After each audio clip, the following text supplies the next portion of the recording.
Welcome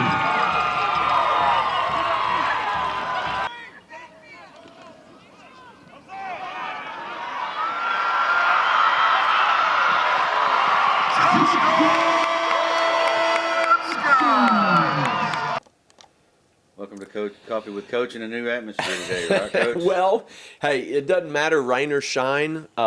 We have to make do. We have to improvise. We have to adapt. We have to overcome.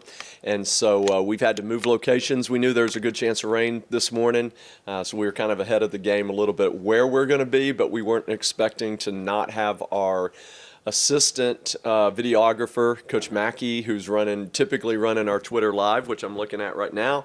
Right. We're not on Instagram right now because he's stuck behind an accident in Southside. So he has to drive up every morning.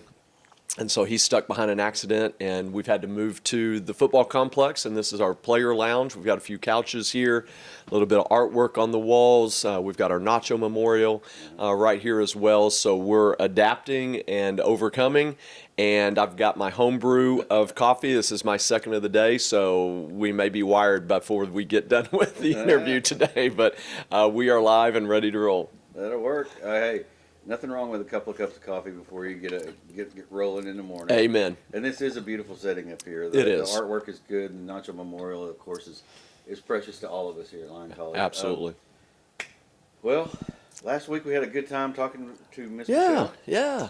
And this week we're going to Texas Lutheran. That's right. That's right. Now, I shouldn't say surprisingly, but the outcome was definitely different than I expected. It was a 1 versus 2, or at least a 1 versus 1 matchup last week in the SCAC with Texas Lutheran and McMurray. McMurray had to travel down to TLU, and TLU put it on them.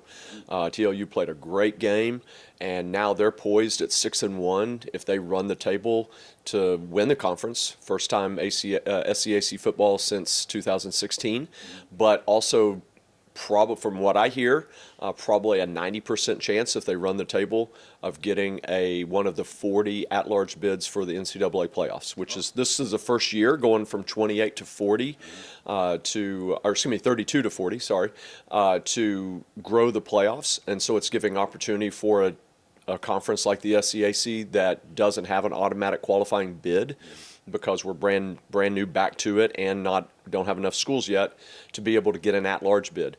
And so if they can run the table, that's probably going to happen, which will be great for our conference, obviously, for them to be able to do that. But we've got some business that we need to take care of, and I'm all for SCAC having its props and everything. But Lyon is ready to get things rolling here, and it's time for us to start to play like we're supposed to play, like right.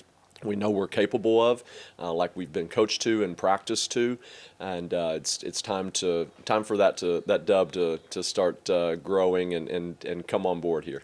Well, let's think that we're going to get a dub this weekend, because we definitely are in need of one. I mean, these kids need it. But how do you prepare for a Texas Lutheran team that just beat, is vying for number 1 in the conference?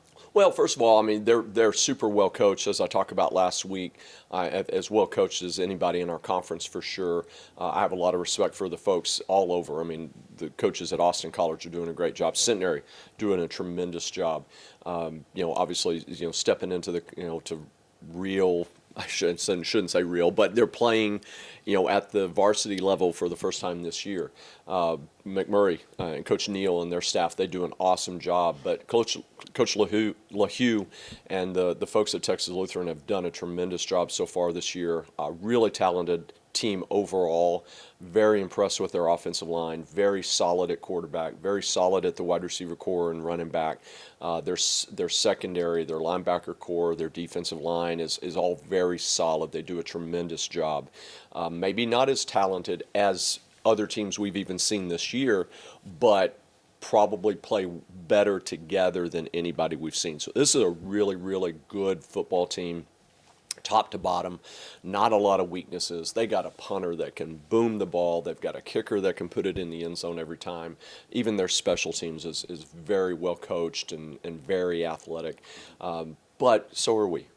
I think we've done a really nice job in a lot of areas. Just things have not pulled together for us, and you can throw excuses out there, but we don't make excuses around here. Right. We haven't got the job done. We've made way too many mistakes. I ran the numbers yesterday. We're 20 turnovers versus 5 takeaways. That's losing 5 takeaways. Yeah. 5 takeaways, and 3 of those happened in the first game. Right. So we've had 2 takeaways in the previous 6 games since that Grinnell game. That's losing football.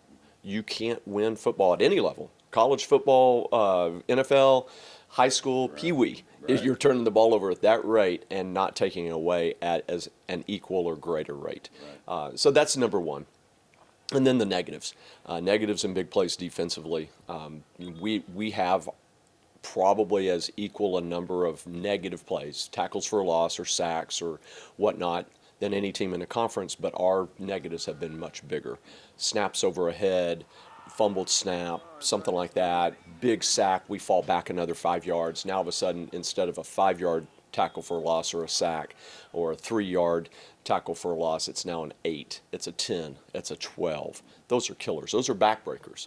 And then containing run, stopping teams defensively, but then give up a 75-yard touchdown, give up a 71-yard touchdown, give up another 71-yard touchdown like we did against Austin 3 times, to really 3 big plays where, for the most part, we kind of bottled up their run game for sure. Right. And didn't give up a lot of big pass plays, but for 3 plays in the game, plus another big pass play, we gave up 4 big plays that result in 28 points, and you just can't do that and be successful. The team knows this. They've heard it a million times. They're probably sick of hearing it. When we eliminate negatives, when we eliminate mistakes and not beat ourselves, we're capable of beating any team in this conference. That's right. Against Centenary, 2.5 quarters of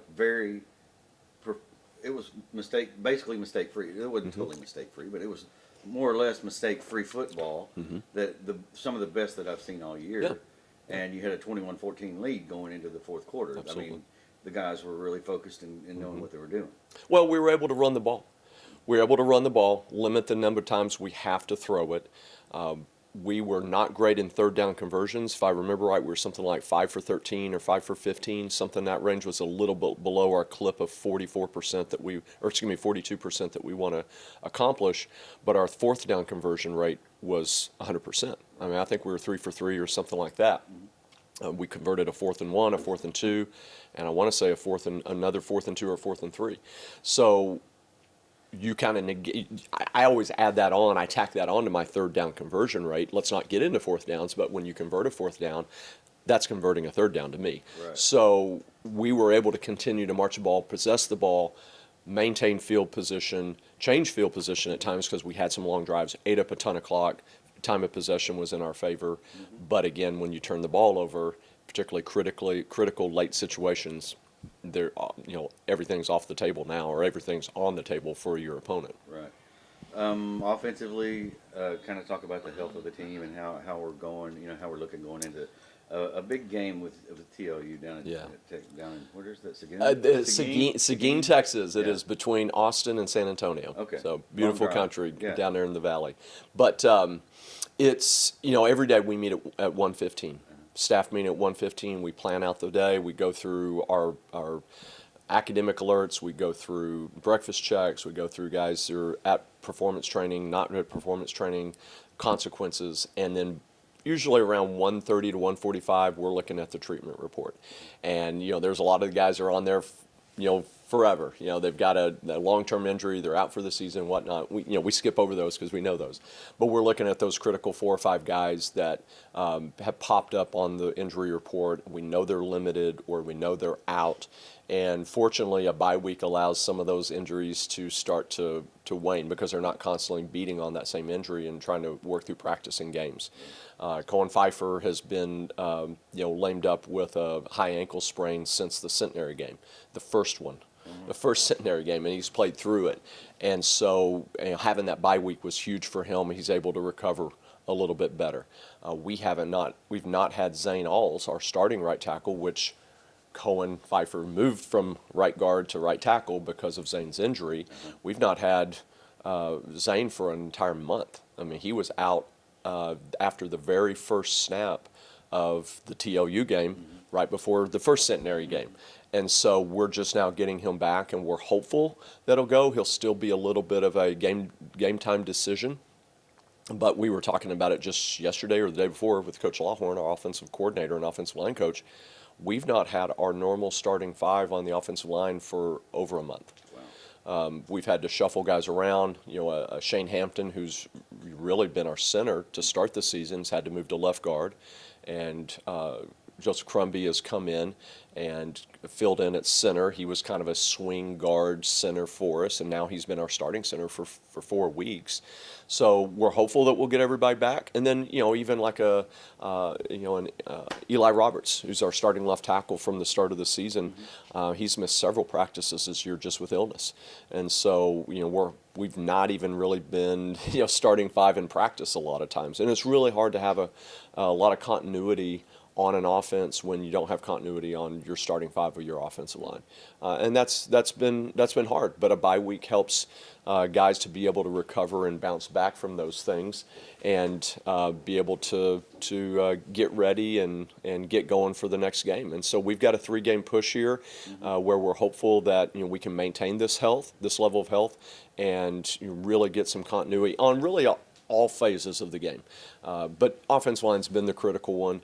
We've had a few injuries at wide receiver, nothing that's kept us, you know, like the offensive line where we can't function as cohesively, but it has slowed us down at some points. You know, definitely in the secondary, we've had it's been like a revolving door of guys hurt, not performing well, too many mistakes, not living up to our expectations and our standards, where, you know, we've had a starting 4 in the secondary different every week of the season. And so that lack of continuity, you know, just, you know, it slows you down from being able to develop that mistake-prone or mistake-free type of play that you have to have. And so I'm hopeful that we can get back on track with that position as well, and really all positions after a bye week, and again establish some continuity in all phases. Definitely. Defensive-wise, I know Kedrick Wooten is still waiting on that one TFL to break the record, and I believe he got a good chance of getting it this week. Yeah. You know, talk about the defense, and they have improved. They have looked better in a lot of phases. So we are getting better. Again, lack of continuity. Our one area that has been pretty solid, and shouldn't say it, but haven't had a ton of injuries, is at linebacker. The linebacker core, led by Coach Piter, the defense coordinator and linebacker coach, has done a marvelous job. They've covered up a lot of mistakes here and there, but you know, it really on defense, it really is a team effort. Offense, sometimes, you know, you can have a couple guys make a mistake and someone can still make a play, a defensive player miss and pick up a good game.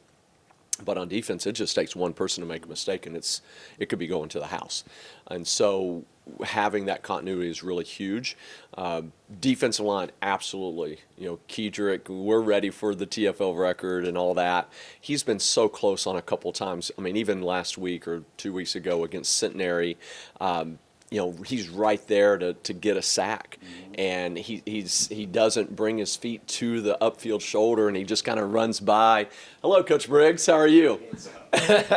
He runs by and just kind of whiffs at the quarterback, and so he's so close even on some of those things. But, you know, talking about the defense and their performance, Coach Piter and I actually were talking about this last night, and it's going to be a little side project for both of our coordinators this weekend, Friday.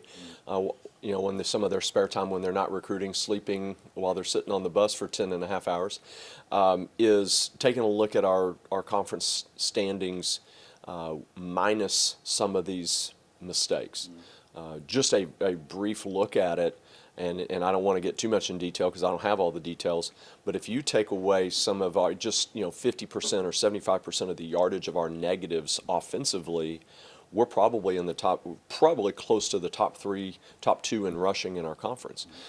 You take away, don't take them all away, but let's take half of the big plays that we've given up yardage-wise and scoring-wise, and we're probably right there in the hunt toward the upper half of our conference, where when you factor those big plays and negatives in, we're at the bottom. And so, bottom in standing is going to result, bottom in yardage and scoring, is going to result in bottom in the conference in your record. But if we can continue to stay faithful to the process, because I heard, gosh dang, head football coach at Iowa State, I'm blanking on his name all of a sudden, but he was on Twitter last year. Somebody say it? Matt Campbell, thank you.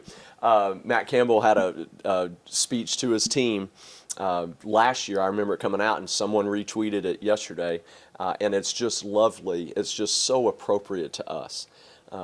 Football's demanding, and it's hard to win. But you got to trust the process, and you got to follow the process. And there's going to be a lot of times the process doesn't love you back. Right. And right now, the process around here is not loving us back right now. Football's not loving us back.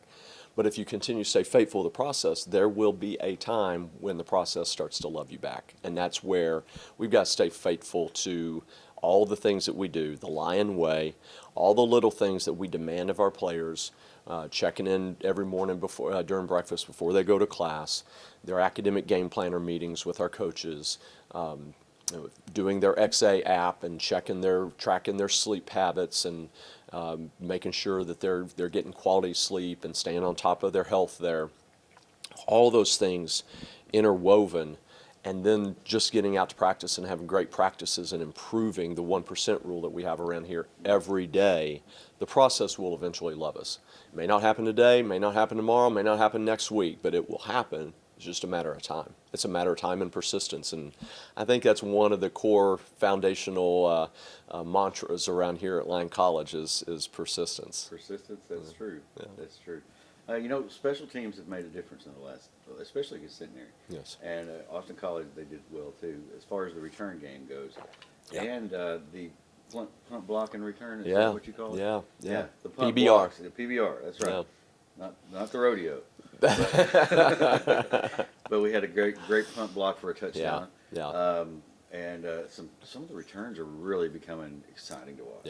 Yeah. We had a really great day on the kickoff return day, kickoff return team against Austin.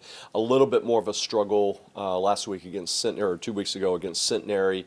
But really, our special teams have done a really nice job, and it is always gratifying, one, when you block a punt, but then when you block a punt and score. Now, this is an NFL stat, and I'm kind of, I don't want to, just call myself an analytics guy, but I'm kind of a little bit of an analytics guy because I think they're important. And again, it's an NFL stat, so it doesn't 100% apply over, but it's about a 72% chance of winning if you block a punt in the NFL. It's about a 90% chance if you block a punt that results in a score. Well, we blocked a punt and scored and still lost, found a way to lose. And so we're doing the things that are putting our team in a position to win, but we're also doing a lot of the things that are putting our team in a position to lose. And if we can cut down just the margin, we're not going to eliminate them 100%, but if we can cut down the amount, the rate, and the degree of the negative, then we're going to come out on the winning edge a lot more often than we have been, for sure. Yeah. Now, the special teams have done a really nice job. Really proud of those guys. Our kickoff return team has done a great job. Kickoff has been very solid. I'm really pleased with our punt team as well. We've been protecting very well. We've been covering down very well. We've not given up really only one decent-sized punt return the entire year. PBR is always, that's the jewel. That's the one I love because we love getting after the punter a little bit, and we've been effective with that.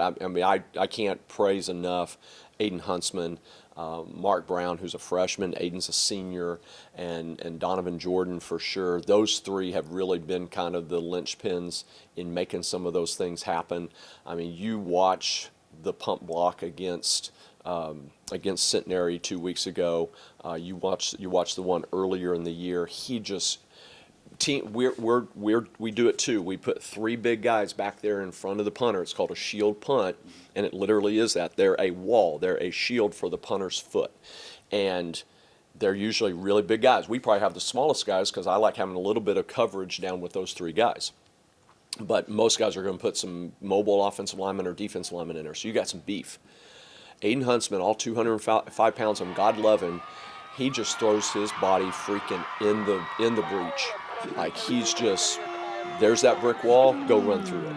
He's that type of guy. And because he has that type of attitude, he'll split a couple of those guys, and we'll get in there, and he gets a hand on it, and he just throws his body, and he gets his hand on the ball, and boom, it pops up, and Mark Brown is right there to catch it because he did a great job of hitting the shield as well. And it really is a team effort. I tell the guys, yeah, you can block punts in certain schemes with one guy because he's super fast and super talented. He just has a knack for it. But when you're going up against a shield punt in particular, and really any punt protection, it takes all 11 on the field to make that work. In particular, a Donovan Jordan, a Mark Brown, an Aiden Huntsman, a Jay Will, when he doesn't have to return him as well, right, to get in there and threaten the shield and cause that shield to kind of expand out because you've got threats on all gaps. And then an Aiden Huntsman, a number 7, can get in there and throw his body and throw his hand out there and bat the ball up in the air, and boom, here we go. We're getting big play, field position. Oh no, hey, now we're scoring. Right, that's awesome. Yeah. Yeah, these guys are really turning it on now. And you know, going down all the way down to Texas to play the top team in the conference. Yeah. You know, there's a good chance. There's a absolutely. really good chance. Not just Absolutely. a little bitty opening space. Hey, we got a little bit of a chance. Yeah. There's a real legitimate chance that absolutely. we can upset this team. These guys have heard it before. I've said it. We're capable of playing with anybody in this conference, and when you can play with anybody in this conference and play mistake-free football and play opportunistic football, like getting a punt block or getting a great kickoff return or getting an interception that sets up the offense for a score, whatever it is, that puts you in a position to win a game when you can play with a team. We can play with anybody in this conference. We just haven't yet. As I said, it's time to. And so if that means that we've got to, put a ding on, our opportunities in our conference to send someone to the national playoffs, so be it. How are you going to do that? I mean, stay focused. Absolutely, and that's what I've challenged our team. Monday, we got a little extra walkthrough practice because of coming off the bye week, and so we didn't have film to break down or anything like that. We just went straight into scouting reports, watched a little bit of film, and then we went out for about an hour and just did a quick fundamental practice and some installs and some scout reports. And then I challenged them after that to be as focused as they've ever been. And we had a great Tuesday. I thought yesterday was really, really good as well. I challenge them every day, 1% better. I'm going to ask you to be better today in practice than you've been all season. And the challenge again will be today, after this rain blows through, is a great Thursday practice. Not a lot of yelling from coaches, a lot of pick-me-ups, a lot of attaboys, a lot of butt slaps and high fives, and no repeats. We don't repeat plays. We don't repeat defensive calls. We got to be perfect on Thursdays, and then let's pack up this bus and let's go head down and do a business trip and get after it. Yeah. The guys have responded. I've seen a lot of teams, be 1-6 at this point in the season, and your chances for playoffs, your chances for conference championships, your chances for winning seasons are out the door. There's still a lot to play for. One, we've got an opportunity to win out, go 3-0, but you can only go 1-0 to get to 3-0. There's an opportunity to send our seniors out the right way. There's an opportunity to move the program into the offseason with some momentum. But it's just the integrity of being an athlete, being a competitor, and being a team that cares. And I will give a lot of credit to our team. There's a fine line between playing with confidence and playing hard. We preach that a lot around here. Our guys are not playing with a lot of confidence because we haven't seen a lot of success, but they're still playing hard. Right. And when you do that, you've always got a chance. Now, the confidence has got to come from great practices that lead into performances on Saturday that results in success, play to play. Eventually, that turns into results or success game to game. Right. Well, there's not much else you can say, is there? I don't think so. Again, it's been a great bye week. We felt like we've refined our plan on bye week a little bit more every year because you want to springboard into that. I think some people think, oh, hey, bye week, we can spend a lot of extra time on our opponent. No, we spend time on us. That's really, again, it's not our opponent that we need to fix. We can't control that. What we can control is us. And so we had a great bye week. We focused on us. We spent a lot of time in fundamentals. We backtracked to some stuff that we do all the way back to preseason camp and just got plenty of repetitions on that. Ball security was number one. We work ball security all the time, but ball security and even our passing game and trying to refine what we're doing and simplify some things, making sure that the guys are comfortable with what we're running, and then springboard that into better performance for us. So really like where we're at. Again, guys are continuing to practice and play hard. We got to pack that up and take it down to Seguin. Yep, 1 o'clock kickoff on Saturday, is that right? 1 o'clock kickoff on Saturday. It'll be streamed on TOU's website. I'm sure we'll piggyback that as well on our website. We will. And we'll be ready to rock and roll. Could be a little chance of rain. We're hoping there won't be, but because I just don't like playing in the rain. I like it to be just an even field all the way across the board. But we got to leave the friendly confines of Batesville, Arkansas, and we got to go on the road and got to respond. And really, this is the first time in about 6 weeks that we've been on the road in a hotel, because the Centenary game, our last road game, was 3 weeks ago or more, almost a month now. I guess it'd be a month on Saturday, and we drove to that one since it was a 6 o'clock kick and it was only 4.5 hours. Right. So we went ahead and made the trip the same day. So we haven't been in a hotel for going on 6 weeks now, because the last one was would have been not McMurray. Yeah, it would have been. Would McMurray. Yeah. So it's been longer. That was forever ago. Yeah. Whew. Holy cow. So yeah, because we've been, when we got back from a two game road span, we were home, Centenary, home. So yeah, it's going on 6 weeks. Yeah, for sure. Wow. Maybe a little longer.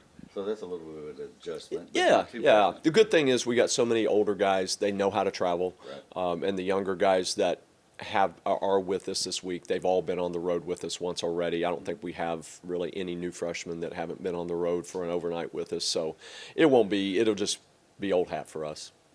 Good deal. 1 o'clock kickoff on 1 Saturday. o'clock, We've 1 got the o'clock. link online ready to go. Absolutely, So, absolutely. ladies and gentlemen, look online, scotts.com, and pick Yeah. up the link for the football live stream. You can Absolutely. also watch the live stats for the game as they happen. That's right. So, Coach, best of luck to you down at Texas Lutheran. Thank you. Appreciate it. Looking forward to it. And we'll come back here and get to talk about all the successes we had this time next week, hopefully back over at the Salty Dog. Amen. Talk to you later. Hey, but we still got our line coffee for sure. That'll work. See you later.